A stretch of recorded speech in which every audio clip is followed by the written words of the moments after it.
Welcome to the Unlimit podcast, brought to you by Bitcoin Unlimited. I'm John Moriarty, and for today's episode, I have with me cryptocurrency enthusiast Jonas Hietala. Thank you for joining me. Happy to be here. For the recent Coin Party hackathon, you built BitPal, a self-hosted Bitcoin Cash payment processor. And you chose that project because you had a very direct need for it, didn't you? Yeah, so I'm writing a book, and I guess we'll get to that later.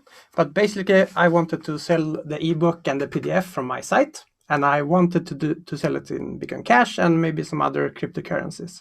But I also wanted to host it myself, so I didn't want to use an API, maybe the Bitcoin.com API or similar. I wanted to have a full node and verify it, mostly because I was curious how that would work, and I just wanted to try it, right?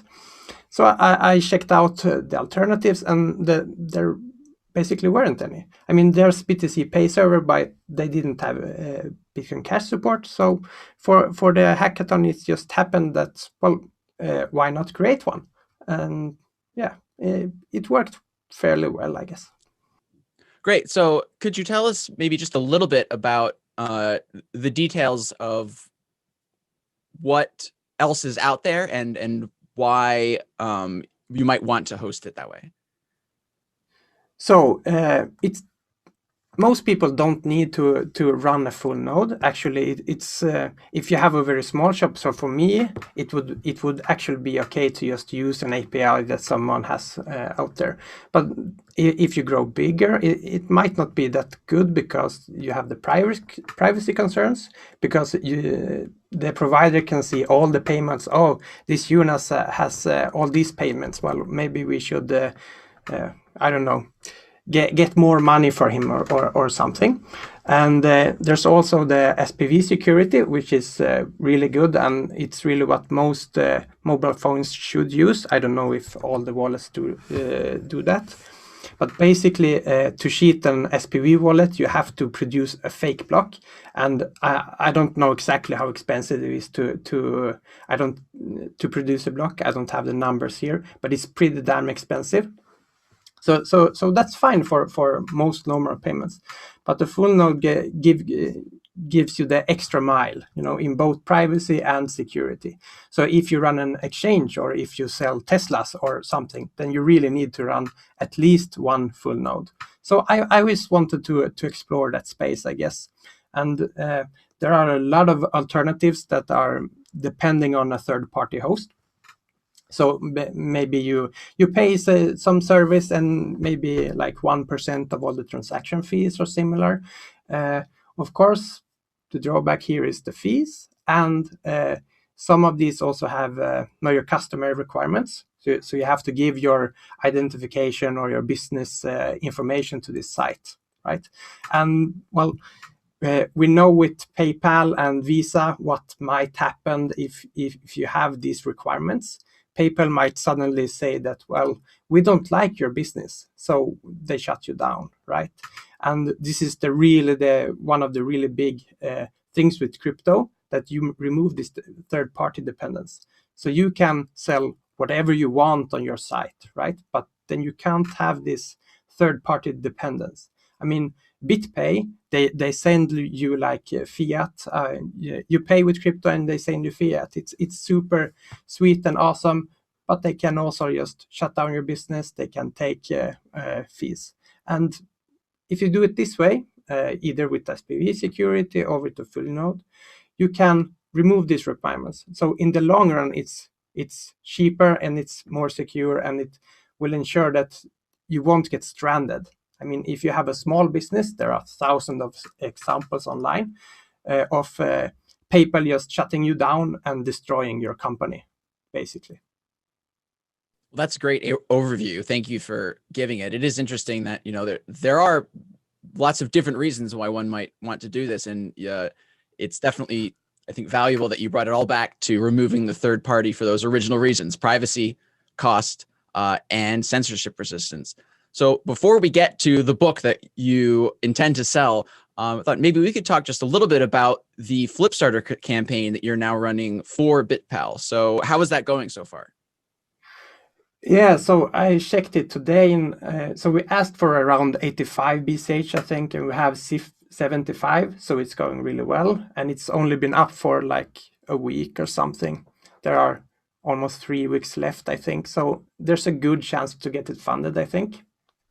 And we started the Flipstarter because after hackathon there were a lot of people, excited of the project and thought it was a really good idea, and there are several, well, you should really do a Flipstarter, and we say, hey, can we do a Flipstarter? Well, yeah, I mean, this is actually a pretty good project, so I would like to do it like on my own, outside the work, but we have small kids and I have a lot of other things, so I really had to take a break from work to really push this forward to a level where I can say, well, this is good, should you use. I mean, we produced something working during the hackathon, but I wouldn't suggest you use it because there might be like big bugs, and we did a lot of hacky things.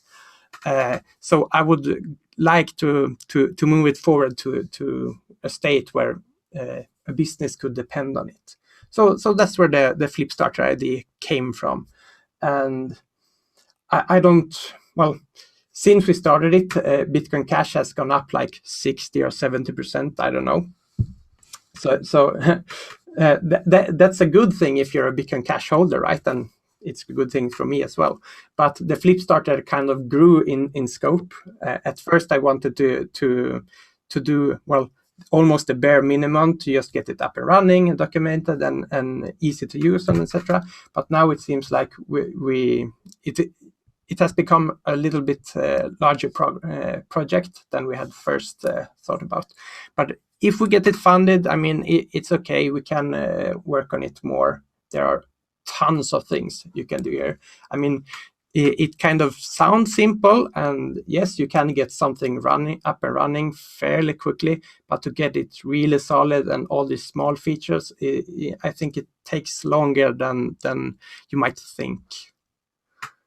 I'm sure that it's the sort of thing where it's hard to have really any idea of how long it's going to take until you're done. Yes. So yes. what are just maybe a couple of the important deliverables that will come out of getting this campaign funded? Are there specific features? And you did mention, of course, just sort of cleaning it up, but is there anything else that sticks out?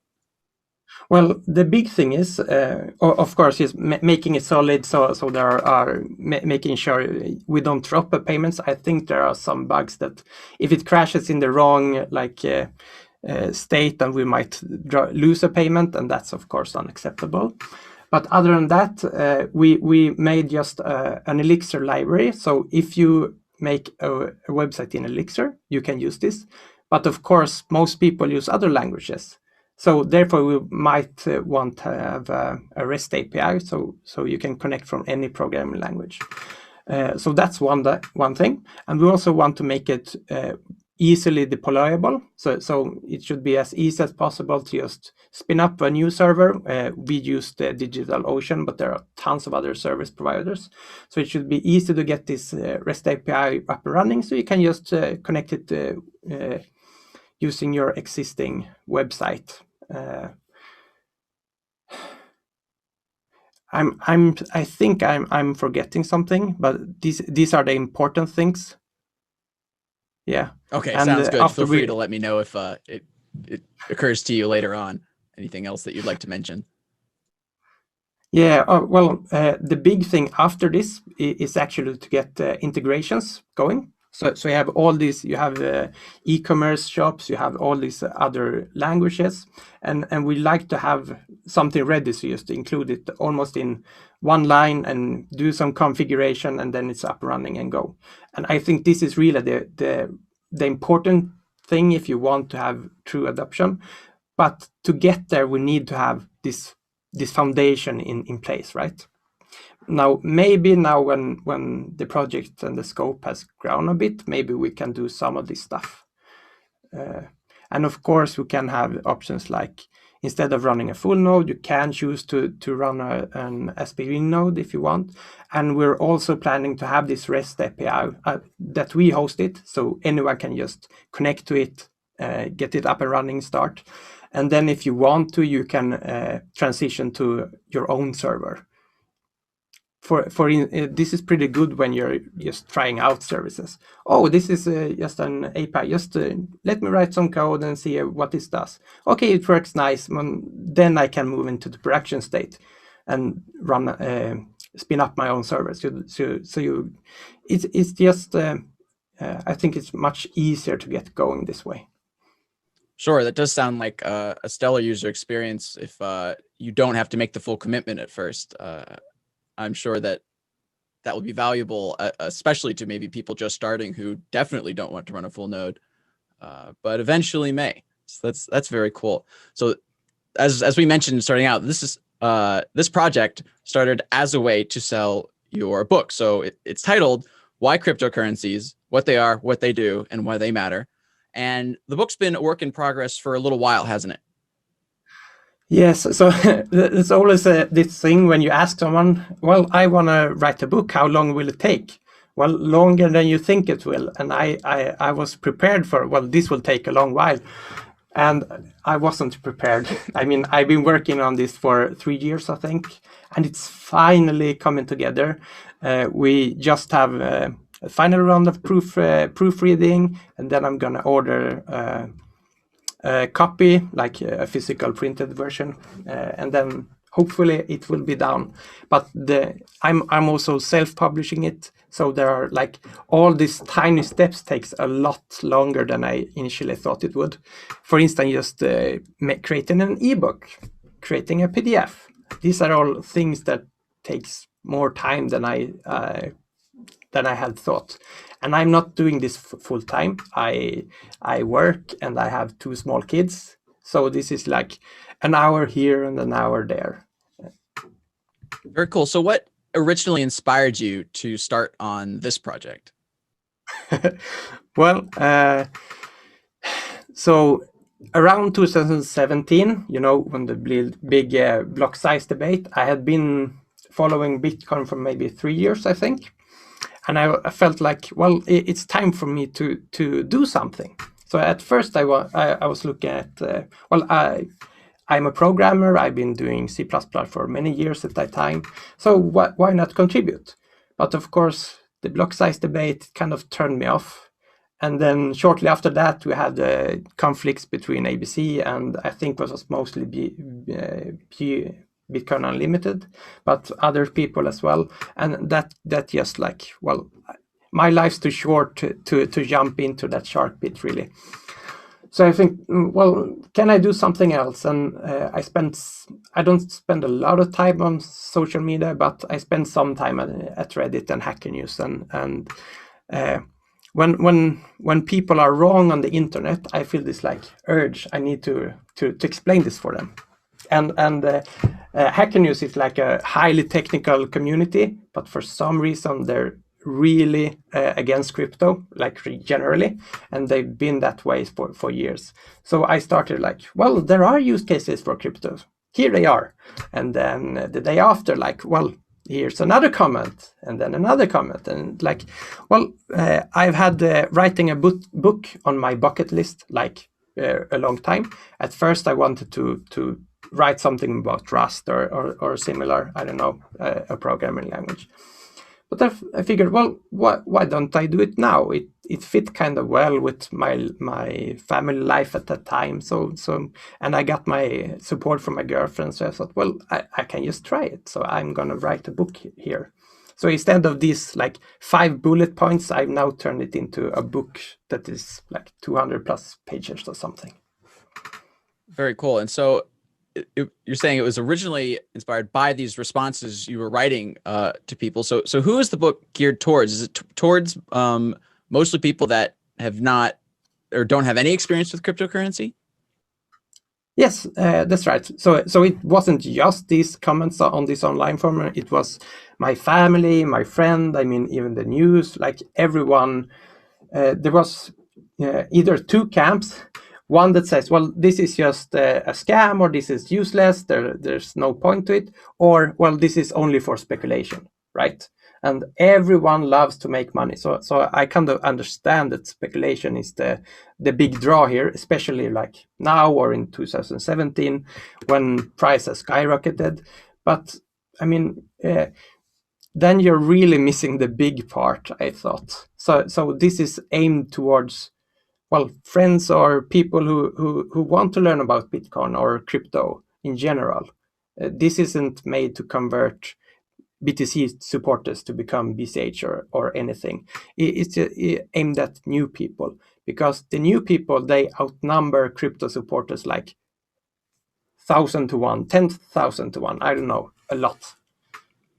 I think that's a very reasonable approach, and I'm sure a lot of people forget at times how much more productive it might be to focus on noobs as opposed to people, you know, in the crypto space who are already, say, biased against Bitcoin Cash specifically, or people who, you know, won't give you the time of day regardless. So the fact that you've geared this towards beginners, I think, is great.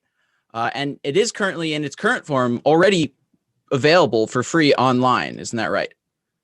Yes, and so during the whole writing process, I tried to write an article or a chapter and then set it up online. So it's been online for like 3 years, and everything I've done is open source and it's online.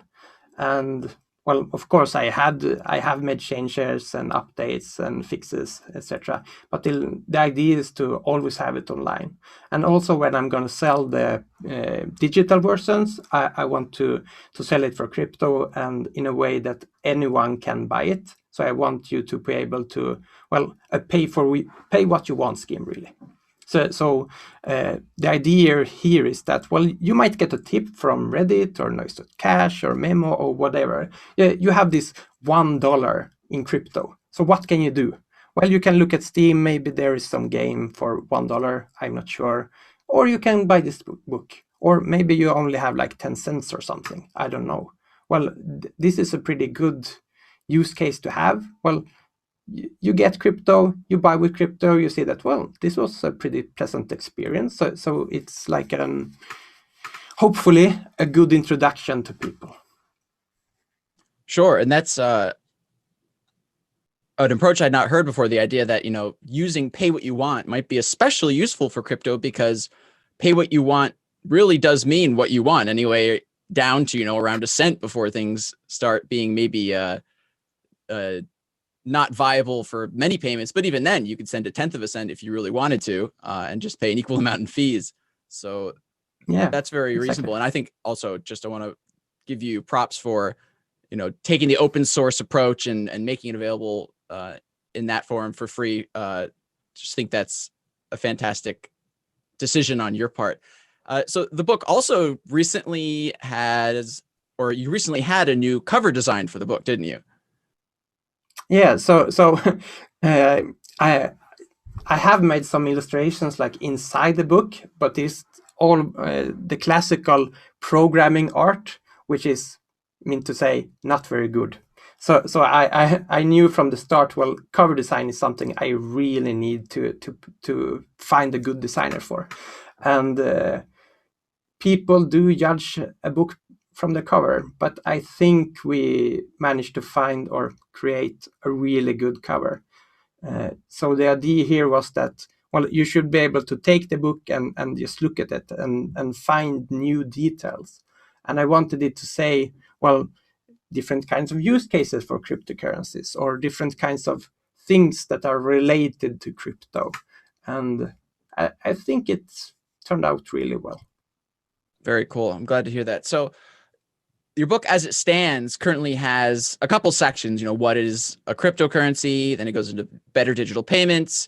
Talk about, you know, your Brave New World section. Talk about darknet markets, and the idea that it's like a Swiss bank in your pocket. Just looking through your index here. So, what else is left to be done before you think the book will be finished? Do you think entirely new sections are coming still, or is it cleaning up mostly? No, it's just cleaning up. So all the chapters are done. Well, the chapters have been done for like 6 months, and then I added a new chapter. So I cannot promise, but I think I've said all the things I wanted to say. So I think it's pretty much done. So it's the cleanup work. get a copy in my hands and just see that the formatting isn't messed up, and then I'm done, I think. Very cool. Well, before we wrap up, is there anything else that you'd like people to know about, your project with the Flipstar campaign, or your book, or anything else generally about crypto that you'd like people to know? You're putting me in a bit of a spot here. Yeah. It's difficult to There's no pressure. I just asked just in case there's something that's been on your mind. Not really. The big point about crypto, I think, is that adoption should really be the focus, and education to teach other people about crypto, and not just, oh, this is proof of work, this is a blockchain, but more practically. I mean, what does it mean for you? And this is the approach I try to take in most of my book, at least. I mean, what are some actual use cases for crypto? I think we as a community should focus on these things. Very good. Thank you. So thank you so much for joining me. I appreciate your taking the time to talk about, your project and the book. So it is, like we mentioned, currently available online. Now, where can people find it right now if they want to?